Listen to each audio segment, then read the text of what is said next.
Sysdig is the first cloud-native visibility and security platform that eliminates the need for standalone tools like container security and monitoring. Using Sysdig's unique data approach, enterprises can solve a variety of visibility and security issues at massive enterprise scale for multi- and hybrid cloud environments. Sysdig will enable your organization to scan and block vulnerable images and enforce best practices pre-production, block threats, enforce compliance, and monitor application performance, proactively alert on incidents, reduce MTTR with forensics, and capture detailed audit records, all from a single unified platform. Accelerate your transition to containers and then have confidence in your ongoing operations using Sysdig. To learn more, visit securityweekly.com/Sysdig. Welcome back to Application Security Weekly. I'm your host, Mike Shima, joined by Matt Alderman and John Kinsella. Some of you told us that you are overwhelmed by the amount of content we distribute. In an attempt to make it a little easier for you to find what you're interested in, we've created our new listener interest list. Sign up for the list and select your interests by visiting securityweekly.com/subscribe and clicking the button to join the list. You can also now submit your suggestions for guests in our recently released guest suggestion form. Go to securityweekly.com/guests and enter your suggestions. Security Weekly will be at Hacker Halted in Atlanta, Georgia this October 10th through 11th. EC Council is offering our listeners a 15% discount to sit for any of their bootcamp courses or workshops. Visit securityweekly.com/hackerhalted to register now. So turning to news of the week, we have bad news and we have good news. Let's start with a little bit of bad news for AWS, unfortunately. Well, it's not AWS itself, but this is more supply chain, aka supply pain. So another S3 bucket was exposed with, if I think the number is right that I read, 750 gigabytes of compressed email data amongst a lot more data. So a little bit scary, not so great here. Yeah, it was Attunity, which was just acquired by Click, and it looks like they had some exposure to almost a terabyte of data from S3 buckets. Well, Yeah, compressed, right? So it's over. Yeah, exactly. Yeah, I don't want to know. I wonder how long it took just to decompress all of that. But also, too, once they did decompress it, they were impressed by finding credentials. So here's a great way just to say, awesome, you have a nice, here is an enterprise security org, you have a nice mature training program, your developers know what to do, but you're relying on a supply chain, third-party vendors, and you've got credentials inside configuration items. So that's a tough one to deal with, a tough one to detect as well. Yes. Yeah, I was trying to figure out how the data was leaked. Was it a misconfiguration in the S3 configuration? I mean, I know what they got, but I was trying to figure out in here what was the initial component that allowed that data to get leaked in the first place. Was it a specific vulnerability or a misconfiguration? Because I think one of the challenges with cloud environments and all the services that are running is there's a lot of different configuration settings, and the ability to understand looking for those misconfigurations and identifying where a potential exposure point is challenging across a diverse environment, and still trying to figure out what led to it. But yeah, this is not good for more Attunity than I think Amazon in this particular case. Yeah, my understanding was this was a misconfig due to some automation that they had. So it wasn't so much a vulnerability, but just something got exposed that I believe used to not be exposed. But that was my understanding of it. I can't say that with scientific proof. And what's interesting about this is we were looking over this one this morning. So I think a lot of us know that the NSA has got this. They're basically not thinking about just the plain text stuff, right? Because that's usually what we say is make sure you have your stuff encrypted so that when the bad things happen, that people can't get their hands on us. There's a lot of large organizations out there that they want that encrypted data, and they're just waiting for the CPU power to improve to the point where they can decrypt that. I'm sort of wondering, is there going to be some point in the next 3 to 5 years where the news stories are going to change from, hey, another S3 bucket was exposed to, hey, people found a weakness in a particular encryption algorithm, and now all this data, which has been secured for the last 5 years, is now exposed. So I think that at some point we're going to get tired of talking about exposed S3 buckets, but the pain's not going to end, right? And that's something Right. to keep in mind now. Like, do you do key rotation? How do you make sure that that type of stuff is, even if it is captured, is fairly secure? Well, that's one of the promises of quantum computing, right? Or one of the fears with quantum computing is that at some point, all of our existing encryption algorithms can be cracked by quantum computers, and it changes how we have to think about encryption and things in the future. I think that's probably a little more than 5 years away, John. So I think over the next 5 years, we're probably okay not to be worried about the real impacts of quantum computing. But we have seen encryption algorithms be retired because with the speed of compute, those are now weaker than some of the newer standards. So I think we will continue to see an evolution of encryption algorithms just because our machines are getting faster. Quantum computing probably breaks everything we know in existence today, but I think we're probably another 10 to 15 years away from that reality. Yeah, I wasn't so much thinking about quantum itself, but that you're right, is a few more years out. But I think for encrypted blobs of data that someone suspects has a lot of value, I think people are going to be banging on those doors a little bit sooner rather than later. Yeah, and that's where, excuse me, that's where it also is an aspect of AES will still be pretty reliable in the face of quantum computing. But what we need is that good maturity in how to get those encryption keys, both distributed and rotated. Because to what John was mentioning there, sure, maybe the next breaches will be someone downloaded a terabyte of encrypted data, but that key was never rotated, or now that key has been compromised because it was sitting plain text somewhere in a config file, or it wasn't in an HSM, or for that matter, the HSM was popped because it had some type of really basic buffer overflow. So we've talked about all of these relatively practical and I think reasonable scenarios in news segments over the past couple weeks. So it really does tie into that fundamental aspect of, even in this case, a configuration or a misconfiguration that popped up due to a mistake in automation. And how do we make sure those mistakes are few and far between? And how do we make sure when we're encrypting that we can actually start to encrypt either on not just a per database and a per instance model, but ideally even down to something closer to a per record or a temporal aspect. So this is, this key is now rotated every week or every month and so on. So there's a lot of great lessons to come out of here beyond just making fun of S3 buckets being leaky every once in a while.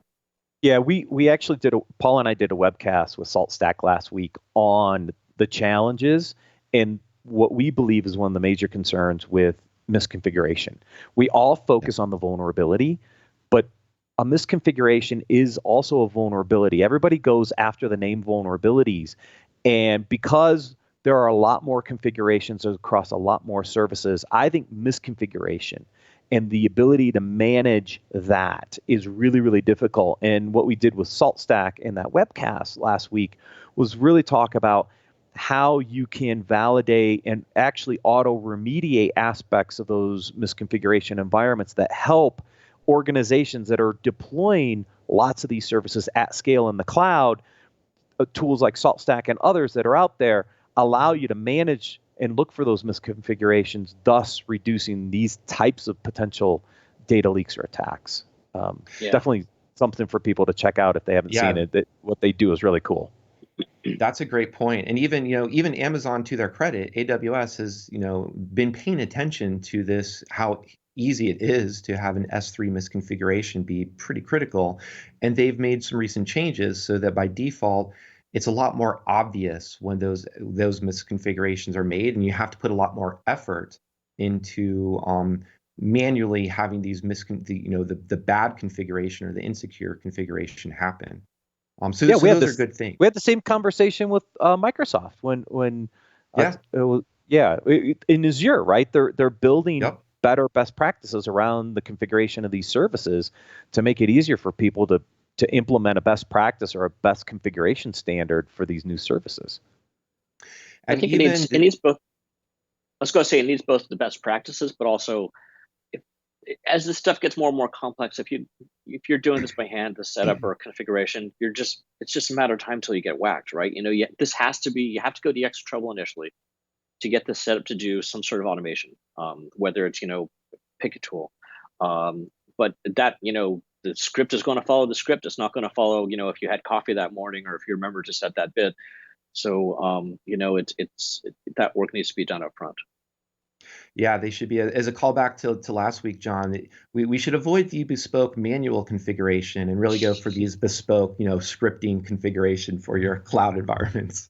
Everything's defined as code now, right? In these environments. And we have to think about everything as a component of code and leveraging tools to help us analyze and manage these environments because the stuff's changing so fast. And that's absolutely right. And two of the comments I would have there is, one, it also gives us a lot better way to interrogate the code so that we can see that this looks good. But the second thing is, and I think this is where we'll throw it over to you, John, is AWS Reinforce was last week, and they announced or brought attention to a lot of tools that are already available. For example, just encrypting VPC traffic. And they had a great write-up about the how and why the traffic between VPCs is so effective, in addition to and it ties into what we're just talking about with key rotation and even quantum resistant key rotation or quantum resistant algorithms without getting too hand wavy and marketing into things. It's interesting, right? If you think about, and one of the articles you have in there, I think was from CSO Online, talking about Amazon's dedication to cloud security. When I got active in Cloud Security Alliance 10, 15 years ago, it was a different picture from Amazon's side, right? They were very sort of standoffish. They wanted to sell IaaS and some of their other components, but they were very sort of clearly saying, "Oh, we're not responsible for security. We're not going to sell products around that. That's a third party." And now I think they've realized over time we have to have this built into the products. And for me, it's a bit of a I'm very happy to see it. I'm happy to see some things you're just talking about, Mike, like either key rotation or love to see the price of those HSMs coming down, but I get it. They're not cheap. So all these things are good. But part of the problem is now if you take those from your cloud provider, we're back to that ugly word lock-in, right? And as much as we talk about lock-in being a bad thing, I understand that let's be honest, vast majority of companies out there are not going to go to the trouble to be a hybrid across multiple cloud providers. But still, it's something you need to be very cognizant of when you start putting, especially like, what was I looking at here? The dashboard, Security Hub. So, once you start using something like that, that's going to be really great and it looks pretty good. But at the same time, that means if you go to move to another cloud provider, that's going to be that much heavier of a lift to try and move that out somewhere else. And then if we think about, I believe it's Google has started actually making some of their tools to work with Amazon. Mm-hmm. So they're starting to think about like, how do we steal customers, but how do we make this more easy for the user? So keep it in mind when you start going down this path with these things. Yeah, I think so. For me, there were two interesting conferences back to back. So Gartner Security and Risk, and then AWS Reinforce back to back. Because some of the articles that came out of Gartner Security and Risk from the Gartner analyst said, pure play security vendors beware. There is a new breed of security vendors in the cloud, right? Then you see Reinforce come out the week after with kind of a reinforcement of their dedication to building security products in the cloud. This is something we've tracked for a while, right? When Inspector came out back in late 14, early 15, I was like, whoa, that's interesting, right? Because now they're looking for vulnerabilities and configuration issues, and they don't need a VM scanner. That was, pretty interesting. And then they added CloudTrail and CloudWatch and Guard Duty, and now they have full packet capture in the cloud and Security Hub to integrate all this stuff together. So Gartner warns the week before that the cloud guys are coming into the space, and then you have Amazon's specific security event the week after, right? So to your point, John, right? It means if I am all AWS, I can actually do a lot of things in AWS from a security perspective and bring it all together, but that creates lock-in. What's interesting is to watch what Google's doing and Azure, Microsoft's starting to do with Azure, is Google's actually embracing the multi-cloud side because they think that could be their potential differentiator in the space. We'll see what Microsoft continues to do in its creation of additional security aspects, which we talked about on this show a few weeks back when Tanya was on. But what does that mean across these hybrid clouds? And the thing that I take away from this, from the pure play guys, is who's going to interface with all these new security hub products, right? Because think about where enterprises are today. I might be in AWS and Azure and on-prem, right? That means a security vendor now has to integrate on-prem solutions in 2 different cloud providers and really bring all that data together in a central place. I think there's still an opportunity for pure plays, but it might be a little different than the way the pure plays have approached this in the past. Yeah, people might want to look at one of those large public security companies that has a platform which works across both hybrid and cloud environments. Mm-hmm. I think wonder who those could be. Oh, yeah. I have to show occasionally. You imitate one of those occasionally? We are, yeah. Sorry. Oh, and this is how we go fun. Off the rails. Absolutely. Yes. quickly. But I just thought it was interesting. Those 2 shows back to back are just reinforcing what I think some of us has known for a while, is that the cloud providers are going to add more security into their offerings at a very cost-effective price point. And the people who can bring it all together in these hybridized environments are probably the ones that win at the end of the day. On ESW last week, Paul and I, when I was in studio, it was an interesting survey, and the way it was written, I mean, semantic cloud adoption or semantic products limited in cloud adoption. You're right, because nobody's deploying semantic in the cloud. Why would they? They don't need to.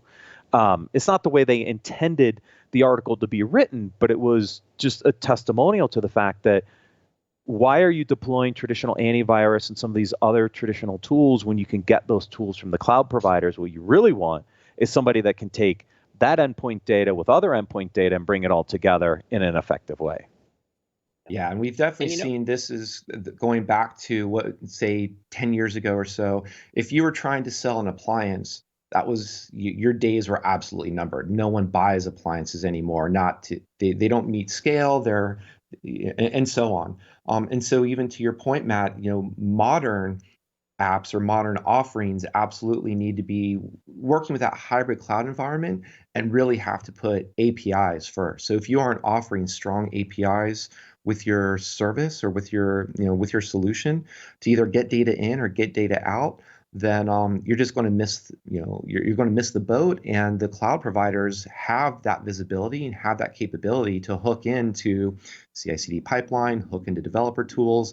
Just be where that DevOps, DevSecOps team is, and that's just the quickest, quickest way to get in front of their eyes and solve their problem for them. And let's to play it straight here for a second. It's not necessarily a bad thing for you to be all in on a single cloud provider, especially as they're coming out more and more tools like this. If you are a large organization that has, I don't know, probably 500 plus developers, you actually really care about making sure that your product stays up and is reliable for your customers, even if a cloud provider goes down. Then in those cases, you need to go and think about hybrid cloud and how to do that right. But for quite a lot of folks out there, I mean, obviously from our previous session, if you're just playing, you don't need to be hybrid cloud. But if you are a small startup or a mom and pop or some sort of medium-sized organization, and your job is not to be IT experts or security experts, if you can go to one of these cloud providers or have someone recommend you to go to one and use all those tools and actually have something that's a concrete, solid solution, there's nothing wrong with that, right? So don't overcomplicate things, I guess, is really what I'm trying to say. Yeah, I agree with you, John, right? If you're a small to medium enterprise and you're looking for an effective cloud solution, where you can also leverage a ton of the security capabilities and integrate that into the platform.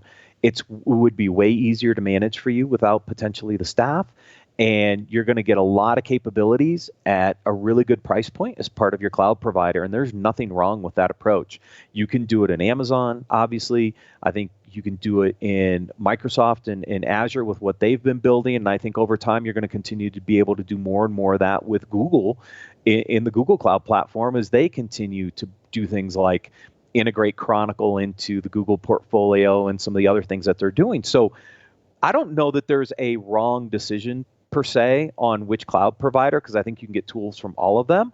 And there's nothing wrong with leveraging a single provider to give you one-stop shopping to make it a lot easier for you to manage your environment, including security. That's a great point. And if you're still struggling to just get, within a single provider, just getting across multiple regions, so you have that stability and or availability, that's a great problem to solve right there. And that's probably one of the problems to start solving first before then you try to figure out how do you put tooling together to even go into a multi-cloud environment before you're even just on West Coast and East Coast, or you're on two different continents. A lot of different ways to approach that and not be necessarily overly worried about lock-in when you have small team, small budget, and you want to get your app up and running. I wanted to use that to also bring into, that idea of service meshes. This was one of the other articles that we pulled out, just kind of explaining in plain English what is a service mesh. But that idea of even call it a hybrid cloud, multi-cloud solution, if you have a tool that you're able to figure out how to do service discovery about where is this app, or where can I spin up some more containers, and how do I have strong service-to-service authentication, that in a way we're getting a little bit of hand wavy, but that is also a good way to start to abstract whether or not you are running on AWS, Azure, or GCP. If you have some nice layer on top of that all of these can work together. Yeah, and service mesh was the big word that came out of KubeCon back in December last year. And when I went over to Barcelona, I said, okay, so what's the word this year? It's still service mesh, but it's really defining what is a service mesh, how does it work, how does it help you?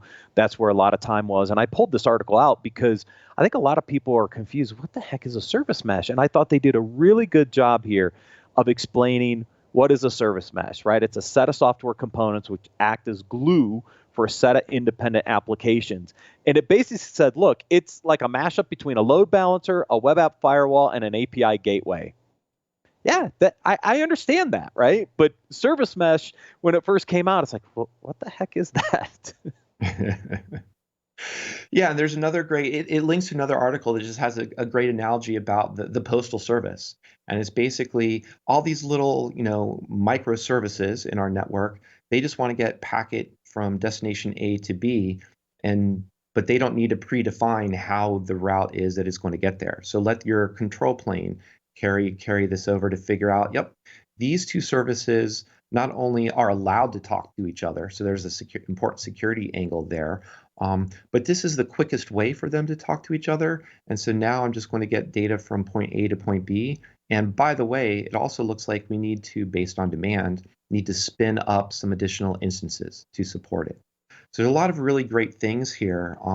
We talked a while ago about Envoy that Lyft has been driving as an open source project. And we talked about Facebook's service mesh, and Google has their own, of course, that I can't quite remember the name of off the top of my head.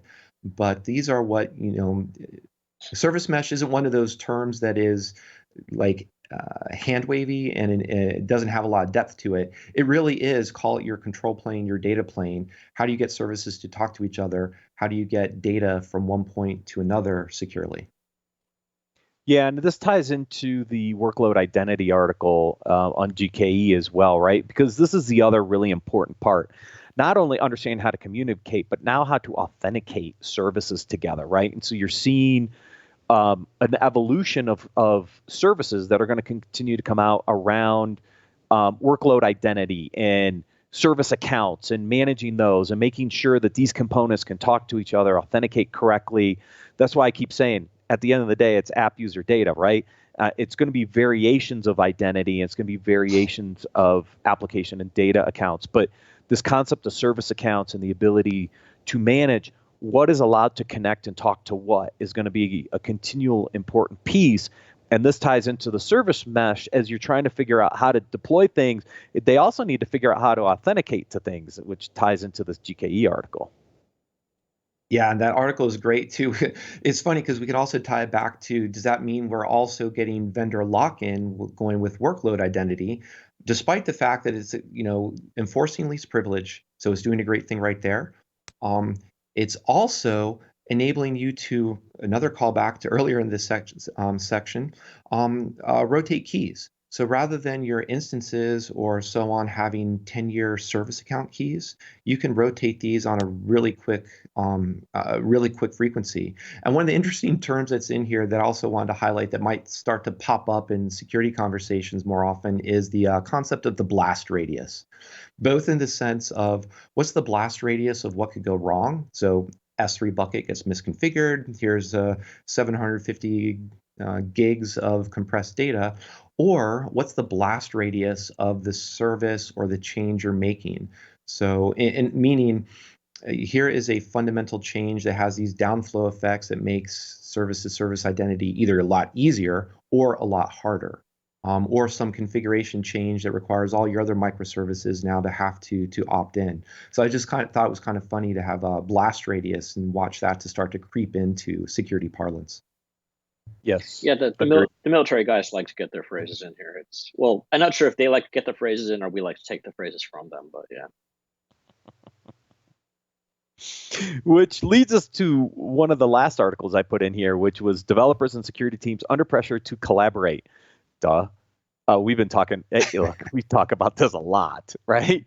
The concept of shift left is not something that we think is a good idea. It's something that's going to have to happen in this world, right? Again, another article out of Reinforce last week in Boston about how do you take two teams that have a whole bunch of different sets of challenges, have different set of outcomes, bring them together so that we can accomplish that in a very frictionless way. It's a conversation. It's a presentation I've done multiple times around the world of how do you embed security into your development process and remove that friction between the security and the development teams. And here's an article saying, we need to do this, which we've kind of known.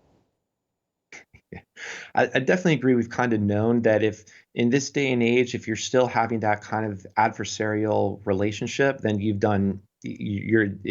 lost. DevOps is just they're writing code, they're moving on beyond you. One of the cool things I did like about this article was that idea of security champions. Because even if we tie it back to training and even like CTFs, those players or those developers who are playing the CTF or some other gamified situation, those are the great people to reach out to because they can become your security champions. And that is a much more friendly way and a much more effective way of also scaling out a lot of application security. So you have people who care because they are writing the code on a daily basis, and they have a good grasp of knowledge because they also understand security as well as what are the implications when things go wrong. So that was a great part of that thing that I would call out as well. Yeah, and I think the companies that have done this best are the ones that have embraced the security champions, Etsy and Netflix and Facebook and others. I think this is what's allowed them to integrate these teams better together over time. And those have been very successful bridging opportunities between security and DevOps. I think it's the traditional organizations that didn't grow up in this world that are very still separated.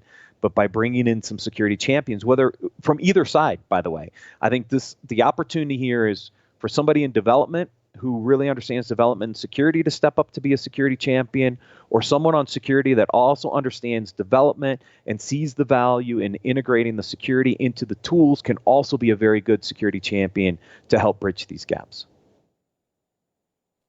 Absolutely.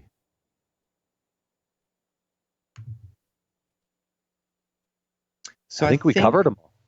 I think we covered them. I threw a couple other links in there just as a background, as interesting reading on trusted execution environments. And if you want to do a deeper dive into read the details of the Chrome, or sorry, the Mozilla bug that we talked about 1 or 2 weeks ago. So good, interesting reading. I throw those in there because it's always good training to read about how is code not only exploited, but even more interesting, how does code get fixed afterwards?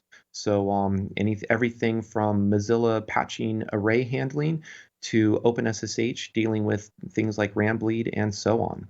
So I just want to throw those out there. Also want to say thank you once again to Matt and John for joining us this week to talk about all things training, all things cloud, and whether or not we're going to be locked in or not into all these providers.